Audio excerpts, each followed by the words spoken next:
I am the Tofu Golem. Please enjoy the video. In this video, I will show how to use Ledger with Sparrow Wallet updated. Connect your Ledger, open the Bitcoin app, and then launch Sparrow to create a new wallet. Choose Ledger as the signer, set the derivation path, and pick the account you want to use. Always confirm receive addresses on the device screen and label the wallet clearly.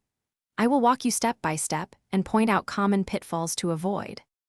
When using Ledger with Sparrow, prioritize simple security habits that make a big difference. Keep your recovery phrase offline and never type it on a computer or phone. Use a dedicated, updated machine for signing when you can to limit exposure. Enable a strong device PIN and make sure auto lock is active on the Ledger.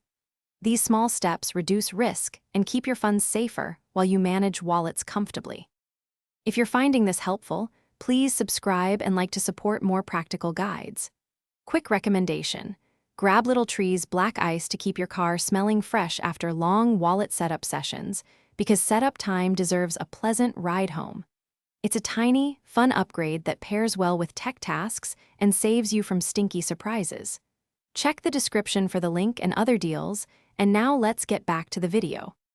Sending with Ledger and Sparrow is a deliberate two-step process you will appreciate.